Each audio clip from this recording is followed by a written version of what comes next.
Hey, what is going on, Madden family? There's a little stream today, okay? A little gameplay update stream based on feedback from the Madden 20 beta. And I want to cover this very high level with you guys, but I want to start out with, here's my thought, right? Here's my thought on everything that went down. Tell me if you agree at the end. They didn't fix a lot. And I'm okay with that because the game was fun. Anytime EA goes and starts making changes or tries to fix things, you're more likely to break everything else. The version of the game that we had played is a version that they've had lots and lots and lots and lots and lots and lots of time on already. So they're getting pretty good at making sure that that's as stable as possible. Not perfectly stable, but as stable as possible. When we start changing things can break, things can go wrong. That being said, I wish they would have done very minor things in some places, but nonetheless, let's talk about that and you guys can tell me if you agree. First off, they made some changes to the controller. In years past, you would hit the right trigger or R2, you'd bring up like your play art. They called it Coach Cam. I just thought it was zoom out so I can see shit. That's what I saw. That was that button for me. They've changed that to now you can see the X factors on players, which is fine. So then that means that our little trigger is now on the left trigger. Okay, that's fine. Little getting used to, but again, it's fine. And they changed the way that some of the positions on things will be. So we're looking here. Look, I'm going to move myself. That's pretty sweet, isn't it? So when you would adjust on the defense, a lot of times you would use the bumpers, L1, R1, LB, RB. This is not going to be really there anymore. You're going to have to do everything on the D-pad, which again is fine. If you don't do it that way, you're going to have to learn. Just go spend 30 minutes in practice mode, and you should be fine and figure it out. But it is probably the bigger issue. Where do I want to be? Right here? Yeah. So it's probably the biggest impact that any of us are going to see. We're going to have to learn it over. But again, if it's for the better of the game, I don't care. I'm okay with it. A lot of people did complain about pass rush as well in the beta. I thought it felt a little overpowered, but as I dug deeper into it and with my thinking, I wasn't sure if the pass rush was overpowered because I was going up against players who had the elite pass rush abilities versus linemen who didn't have any abilities. Or was it just in general? And I sort of came to the conclusion that, yeah, when you get someone who's really overpowering for someone who's not, the pass rush does seems like a lot. But if you take away the abilities, it wasn't nearly as bad, right? Playing the Pro Bowl game was obviously its own thing. So I feel like they could have done something. I thought they would have done maybe very, very little. But them not changing it at all, again, it's fine. We know what we're getting. We know what we're going into. No change in quarterback throwing animations. This one disappointed me just a little bit. I still feel like they were really too slow. It's a problem. That the quarterback animations feeling really slow makes the pass rush feel faster as well. So I think they go hand in hand. I think that'll probably change at some point, or it'll force people to use Gunslinger or whatever the equivalent is. I would have liked just a little change with it because I know a lot of times they talk about, how realistic do you expect? Well, we're playing a video game, right?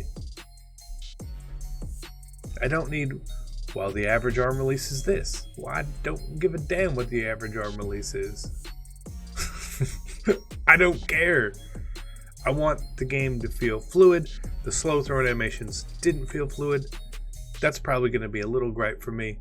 But again, it's been a while since we played the beta, since we played Madden 20.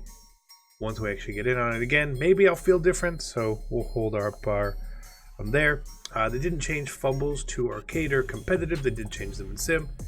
I feel like fumbles should have been tuned down slightly.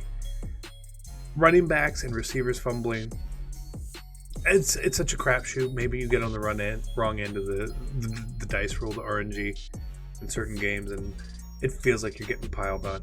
But what I felt was pretty bad was designed quarterback runs. I felt like you fumbled a lot. Way too often on those. In my opinion, if there's an actual designed quarterback run, a read option, a triple option, a QB draw, or something like that, the carry rating should take over a little more than it felt like it did. So they didn't touch it. Again, I feel like they didn't touch these things because they're worried about breaking it. They said they improved pass leads, which is good. Pass leads were pretty bad. Happy for that. We'll see how good they are. Maybe if they tune a little too much, it can be a little overpowering. We'll go back. We'll see. They had the new blocking from tight ends. Now, in the beta, you could check and release a tight end, but now they're giving you the ability to decide when the tight end will release out into his pattern, which is kind of cool. I don't think it's something a ton of people are going to readily use. I think that the check and release routes, they're not really popular. And then even they said that if you don't do the release yourself, the player will release automatically at a certain point, 3 to 5 seconds. You're asking a casual player to read the field, to read the blocking and the pressure, and then to release the tight end at the appropriate time. It's kind of a lot. I think if used well, it's a really good feature. I'm not upset that they added it in the game. I just don't know if it's going to get the use that they maybe will hope out of it, but maybe it will. Maybe it will. They said they tuned man coverage just slightly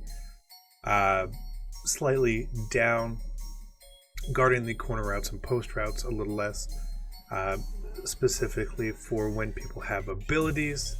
Again, Madden is a video game. There's man-beating routes. I would like my man-beating routes to beat man coverage. Not every time, because you need the RNG with man coverage.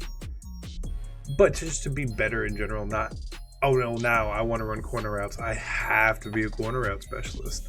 I don't love that idea. But again, we haven't tried it. Let's see how it plays out. So they didn't touch that. They said just a very little. And they made some changes to playbooks, handoffs, all that sort of stuff as well. They didn't fix all of them, so it feels like we're in a better position. I'm not upset that they made as little changes as possible. The beta was fun. I enjoyed the beta. I think a lot of people really enjoyed it. When we start not enjoying Madden is honestly when they start to patch the hell out of the game, because the more times you touch it, the more chances you have to break stuff, and the more you break it, then everything else breaks, and you get in a really bad cycle. So let me know you guys' thoughts. If you did not see it, you can go back and watch it on the EA Madden NFL Twitch channel. It should just be up there as a rebroadcast. Go take a look. There was some stuff about franchise mode as well. I don't really play franchise. I'm not going to cover it. My opinion on it wouldn't even be valid. So there's no point. Mutt streams are next week, the 22nd. 2 to 3 hour stream next week on Mutt. Should be interesting. I'll be there watching it all. Hope you guys enjoyed it. And I'm out. Peace. You saved a minute today. Holy crap.